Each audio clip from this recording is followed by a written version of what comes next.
Rushikonda palace పై YCP political game మొదలుపెట్టింది. రుషికొండకు సంబంధించి నిన్న మొన్నటి వరకు కూటమి ప్రభుత్వం వైసీపీ అధ్యక్షుడితో పాటు నాయకులపైన ఎన్నిసార్లు విమర్శలు చేసినా వారు సైలెంట్ గా గడిపేశారు. పార్టీ అధినేత ఆలోచన లేదా నాయకుల సొంత నిర్ణయాలో తెలియదు, కానీ వాయిస్ పెంచుతున్నారు. రిషికొండ ప్యాలెస్ ను ముందు పెట్టి వైసీపీపై ముప్పేట దాడి చేస్తున్న కూటమి పార్టీలను రిషికొండ ప్యాలెస్ వినియోగంపై సలహాలు ఇస్తూనే మెడికల్ కాలేజీలను ప్రైవేటీకరణ చేయాలనుకునే ఆలోచనను ఆయుధాలుగా మలుచుకొని వైసీపీ వాయిస్ పెంచి రివర్స్ కౌంటర్ ఇస్తోంది. కూటమి ప్రభుత్వం టార్గెట్ చేస్తున్న రిషికొండ ప్యాలెస్, మెడికల్ కాలేజీలను ఆయుధాలుగా మార్చుకోవటం వెనుక వైసీపీ ప్లాన్ ఏంటి? రుషికొండ ప్యాలెస్ కు సంబంధించి కూటమి ప్రభుత్వంపై వైసీపీ ఎదురుదాడి మొదలుపెట్టింది. కూటమి ప్రభుత్వం అధికారంలోకి వచ్చిన తర్వాత వైసీపీ దానిపై క్రియాశీలక పోరాటం చేయడం స్టార్ట్ చేసింది. ఇప్పటి వరకు కూటమి నాయకుల మీదే తీవ్ర స్థాయిలో విమర్శలు చేస్తూ వచ్చిన పార్టీ నాయకులు ఇప్పుడు కూటమి ప్రభుత్వం తీసుకుంటున్న నిర్ణయాలపై పోరాటం చేసి ప్రజల్లో మనుగడ సాగించడానికి వాయిస్ పెంచుతున్నట్లు కనిపిస్తోంది. అధికారాన్ని కోల్పోయిన తర్వాత వైసీపీ అధ్యక్షుడు జగన్మోహన్ రెడ్డి బెంగళూరు, తాడేపల్లి ప్యాలెస్లకే ఎక్కువగా పరిమితం కావడం, కేవలం పరామర్శలు, ఫంక్షన్లకు అటెండ్ అవుతూ ఉండడంతో వైసీపీ నాయకుల్లో కూడా కొంత నిరుత్సాహం కనిపిస్తూ వచ్చింది.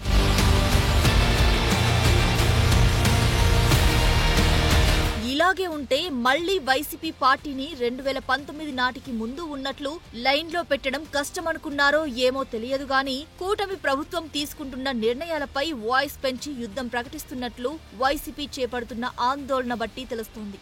ఇప్పటి వరకు కేవలం పార్టీ అధ్యక్షుడు జగన్ మాత్రమే మామిడి, మిర్చి రైతుల మద్దతు ధరలపై నేరుగా ఆందోళనలో పాల్గొనడం, విద్యార్థుల పక్షాన ఫీజు పోరు, తల్లికి వందనం లాంటి పార్టీ కార్యక్రమాలకు జగన్ పిలుపునిచ్చినా జిల్లాల్లో నాయకులు మాత్రమే పాల్గొని ఆందోళనలు నిర్వహించారు. ఇప్పుడు ఏకంగా వైసీపీ అధ్యక్షుడు జగన్ తో పాటు పార్టీ నాయకులు గట్టిగా గళం విప్పి మాట్లాడుతున్నట్లు కనిపిస్తోంది.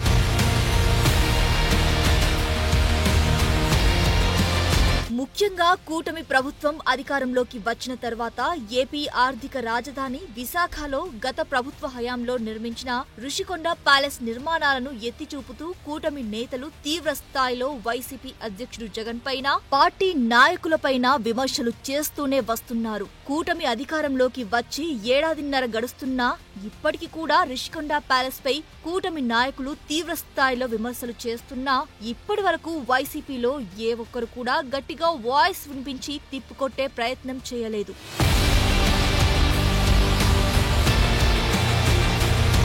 విశాఖ రాజధాని అయితే రిషికొండ ప్యాలెస్ లో సీఎం హోదాలో జగన్ ఉంటారు.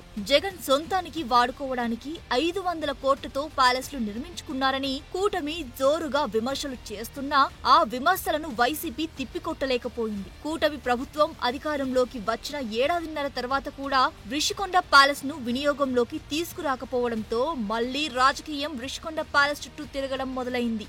ఇప్పటికే రిషికొండ ప్యాలెస్ ను CM Chandrababu, deputy CM Pawan Kalyan పరిశీలించారు. రెండోసారి రిషికొండ భవనాలను పరిశీలించిన డిప్యూటీ సీఎం పవన్ కళ్యాణ్ నిర్మాణంలో లోపాలు ఉన్నాయని, నాణ్యత లేకపోవడంతో భవనాలు పెచ్చులు ఊడిపోతున్నాయని తీవ్ర స్థాయిలో విమర్శలు చేయడంతో మళ్లీ రిషికొండ రాజకీయం ఏపీ రాజకీయాల్లో మొదలైంది.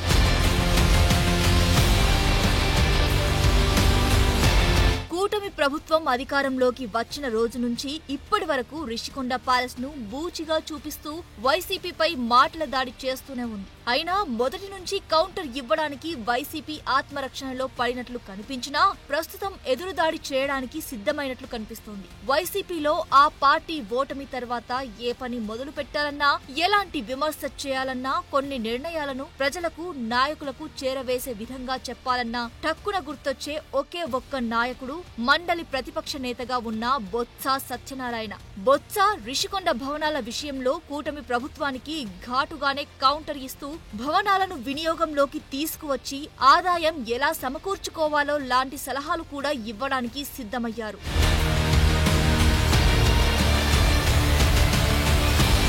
Deputy CM Pawan Kalyan Rushikonda palace ను రెండోసారి పరిశీలించి అధికారులతో రివ్యూ నిర్వహించిన తర్వాత ప్రభుత్వానికి రిషికొండ ప్యాలెస్ వినియోగంలోకి తీసుకురావడంపై కొన్ని సిఫార్సులు కూడా చేశారు. ఇలా పవన్ కళ్యాణ్ రిషికొండ భవనాలను పరిశీలించి పెచ్చులు ఊడిపోతున్నాయి అని విమర్శలు చేశారో లేదో క్షణాల్లో రాష్ట్ర ప్రభుత్వం రిషికొండ భవనాలను వినియోగంలోకి తీసుకురావడానికి 3 మంత్రులతో కూడిన ఉపసంఘాన్ని నియమించి 2 నెలల్లో నిర్ణయం తీసుకుంటామని ప్రకటన చేయడంతో పాటు అసెంబ్లీలో చర్చించిన ఏక నిర్ణయం తీసుకుంటామని చెప్పేసింది. ఇప్పటి వరకు కూటమికి ఆయుధంగా మారిన రిషికొండ ప్యాలెస్ భవనాల వినియోగంలోకి తీసుకువచ్చే అంశాన్ని వైసీపీ మెయిన్ టార్గెట్ గా తీసుకుని తన వాయిస్ ని రేస్ చేసే పనిలో పడింది.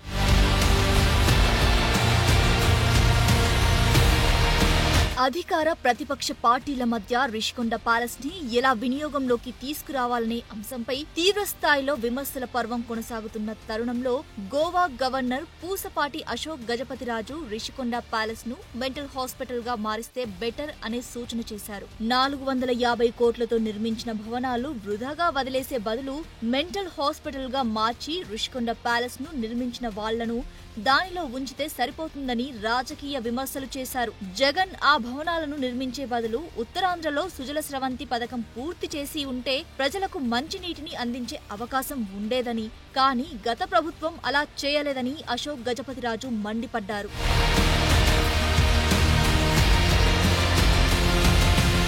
గవర్నర్ హోదాలో ఉన్న అశోక్ గజపతిరాజు రాజకీయాలు ఎలా మాట్లాడతారంటూ మాజీ మంత్రి బొత్స సత్యనారాయణ ఘాటుగా స్పందించారు. రిషికొండ భవనాలను మెంటల్ హాస్పిటల్ గా మార్చాలని స్టేట్మెంట్ ఇచ్చిన వాళ్లకే మతి స్థిమితం సరిగ్గా లేనట్లు ఉందని బొత్స తీవ్రస్థాయిలో మండిపడ్డారు. అసలు గవర్నర్ హోదాలో ఉండి రాజకీయాలు మాట్లాడొచ్చా అని ప్రశ్నిస్తూనే 450 కోట్లతో నిర్మించిన భవనాలు పెచ్చులూడుతున్నాయని పవన్ కళ్యాణ్ చేత ఎత్తి చూపించే బదులు నిర్మాణాలు చేపట్టిన కాంట్రాక్టర్లపై చర్యలు తీసుకోవచ్చు కదా అంటూ పవన్ కళ్యాణ్ ని ప్రభుత్వాన్ని నేరుగా ప్రశ్నిస్తున్నారు. రిషికొండ భవనాలకు ఏ ప్రభుత్వ హయాంలో బిల్లులు చెల్లించారో కూడా బయట పెట్టాలని బొత్స ప్రభుత్వానికి సవాల్ విసురుతున్నారు.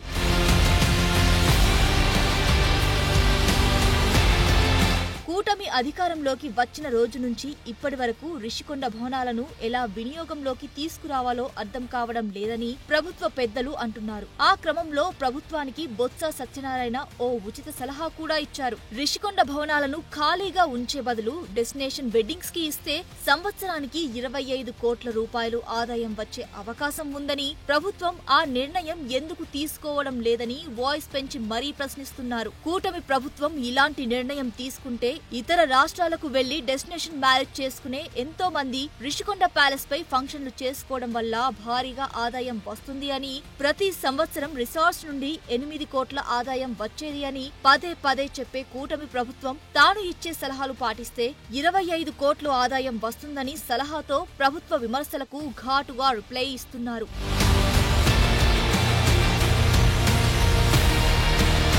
రిషికొండ ప్యాలెస్ మీదుగా వైసీపీ వాయిస్ పెంచుతున్న సమయంలోనే రాష్ట్రంలో ఉన్న మెడికల్ కాలేజీల ప్రైవేటీకరణ వ్యవహారం ఫోకస్ అవుతోంది. అధికారం కోల్పోయిన తర్వాత మొట్టమొదటిసారిగా వైసీపీ అన్ని వైపుల నుండి ముప్పేట దాడి చేసి టీడీపీని ఇరకాటంలో పెట్టడానికి వాయిస్ పెంచి మరీ కూటమి ప్రభుత్వంపై విమర్శలు చేస్తున్నట్లు కనిపిస్తోంది. ఇప్పటి వరకు సైలెంట్ గా ఉన్న వైసీపీ తన వ్యవహార శైలిని మార్చుకుని ముందు వాయిస్ ని ఇదే విధంగా రైజ్ చేస్తుందో లేదా ప్రారంభించి తర్వాత చూసుకుందాంలే అనుకున్నట్లు వదిలేస్తోందో వేచి చూడాలి.